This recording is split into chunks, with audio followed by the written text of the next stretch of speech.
નમસ્કાર. ચાલો આજે વાત કરીએ ગુજરાતમાં મેડિકલ પ્રવેશ પ્રક્રિયા 2025ની. આપણી પાસે ACPUG-MECની ગાઈડલાઇન્સ, નીટ કાઉન્સેલિંગની વિગતો, કોલેજ ફી અને બીજા અપડેટ્સ છે. હેતુ એ છે કે નીટ UG 2025 પછી MBBS, BDS કે પછી આયુષ કોર્સમાં એડમિશન લેવા માંગતા વિદ્યાર્થીઓને મદદ મળે. બિલકુલ. આપણો મુખ્ય ઉદ્દેશ્ય છે આખી પ્રોસેસને સરળ રીતે સમજાવવાનો. જેમ કે સીટો કેટલી છે, ફી કેટલી લાગશે, રિઝર્વેશન પોલિસી શું છે, કઈ તારીખો અગત્યની છે, ખાસ તો નીટ સ્કોર, કાઉન્સેલિંગના રાઉન્ડ, કોલેજની પસંદગી અને હા, ખર્ચો કેટલો થશે એ બધું ક્લિયર કરીશું. બરાબર.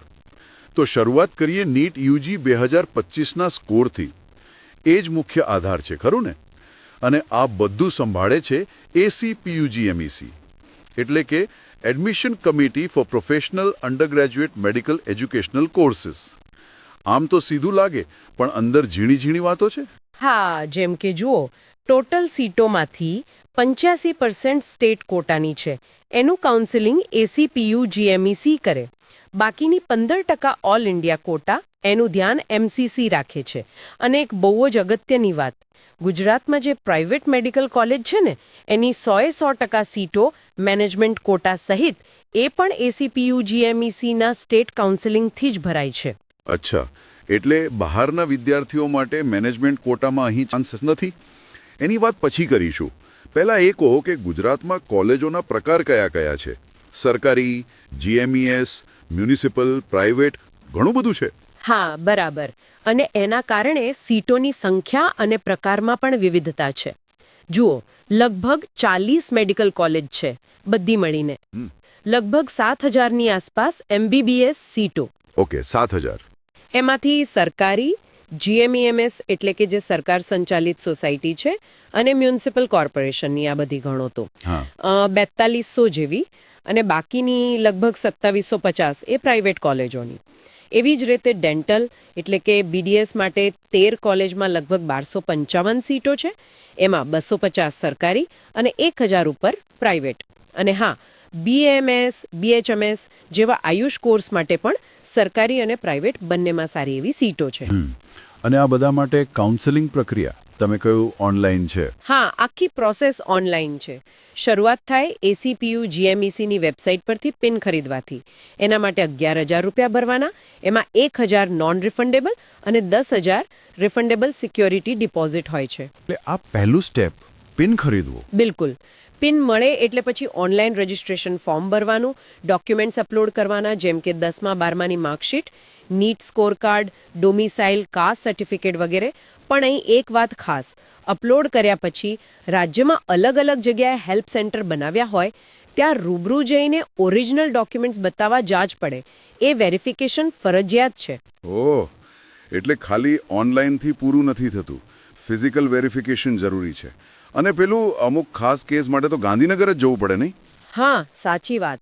જે લોકો NRI કોટામાં, ડિફેન્સ કોટામાં એપ્લાય કરે છે, અથવા જેમણે 10મું અને 12મું ICSE, NIOS કે કેમ્બ્રિજ બોર્ડમાંથી કર્યું હોય, એમના માટે ડોક્યુમેન્ટ વેરિફિકેશન ફક્ત એક જ જગ્યાએ, GMERS મેડિકલ કોલેજ, ગાંધીનગર. બરાબર. હવે જરા તારીખો અને કટ ઓફ પર આવીએ. 2025 માટે રજિસ્ટ્રેશન વગેરે તો જુલાઈમાં હતું. ડોક્યુમેન્ટ વેરિફિકેશન પણ 21 જુલાઈ સુધી હતું. મેરિટ લિસ્ટ ક્યારે આવશે? મેરિટ લિસ્ટ જુલાઈના અંત સુધીમાં આવી જવું જોઈએ એવી અપેક્ષા છે. આ તારીખોનું ધ્યાન રાખવું બહુ જરૂરી છે. અને કટ ઓફ?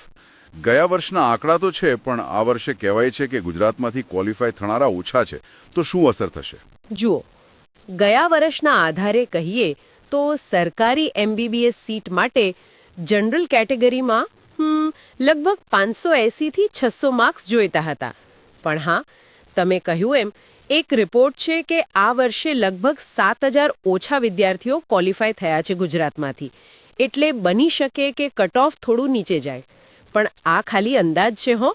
ચોક્કસ તો મેરિટ લિસ્ટ અને ચોઇસ ફિલિંગ પછી જ ખબર પડે. સમજાયું. હવે સૌથી અગત્યનો મુદ્દો, પૈસા. ફીનું માળખું કેવું છે? સરકારી અને પ્રાઇવેટમાં બહુ ફરક હશે ને? હા, ઘણો ફરક છે. સરકારી મેડિકલ કોલેજમાં તો MBBSની વાર્ષિક ટ્યુશન ફી સાવ ઓછી, લગભગ 25,000 રૂપિયા. સરકારી બીએમએસમાં તો ખાલી 4,000 વર્ષના. અરે વાહ. પણ જીએમઈઆરએસ જેવી એસએફઆઈ કોલેજમાં સરકારી કોટાની ફી પણ 3.3 લાખથી શરૂ થઈને 9.6 લાખ સુધી જાય છે. અને એમાં જ મેનેજમેન્ટ કોટાની ફી 9 લાખથી 23 લાખ સુધી. પ્રાઇવેટ મેડિકલ કોલેજમાં તો એનાથી પણ વધારે. અને પ્રાઇવેટ બીએમએસ કોલેજની ફી પણ 2.25 લાખથી 3.15 લાખ જેવી હોય છે. બાપરે, ઘણો મોટો તફાવત છે. અને પેલો એનઆરઆઈ કોટા, એની ફી કેટલી હોય છે? એનઆરઆઈ કોટાની ફી તો ઘણી વધારે. સામાન્ય રીતે યુએસ ડોલરમાં હોય છે, $22,000 થી $35,000 વાર્ષિક.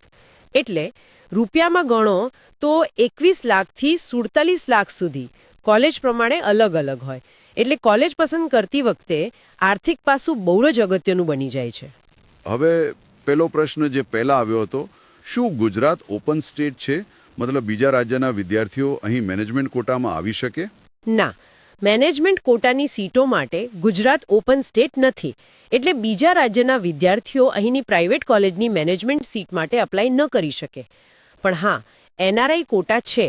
એના માટેની શરત એ છે કે વિદ્યાર્થી પોતે એનઆરઆઈ હોય અથવા એમના માતા પિતામાંથી કોઈ એક એનઆરઆઈ હોય અને એના પુરાવા આપવા પડે.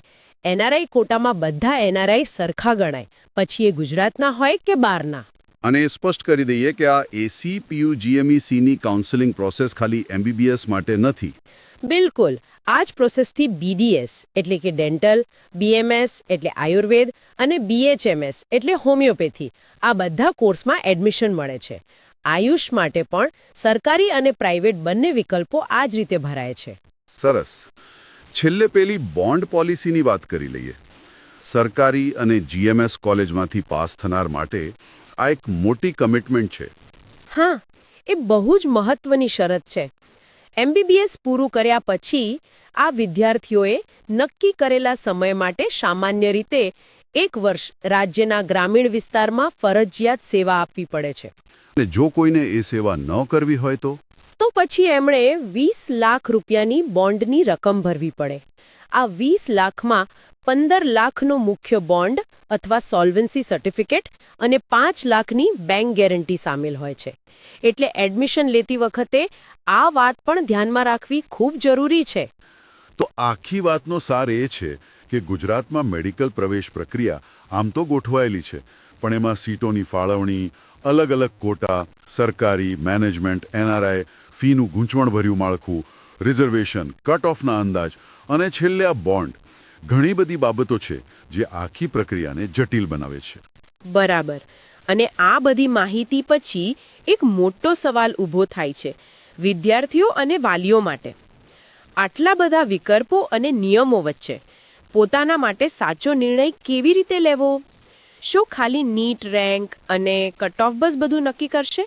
કે પછી કોલેજની ક્વોલિટી, લાંબા ગાળાના કરિયર ગોલ્સ, ઘરની આર્થિક સ્થિતિ અને કોલેજ કેટલી દૂર છે, આ બધા ફેક્ટર્સને પણ એટલું જ વજન આપવું જોઈએ? આ ખરેખર દરેક પરિવારે શાંતિથી બેસીને વિચારવા જેવો પ્રશ્ન છે.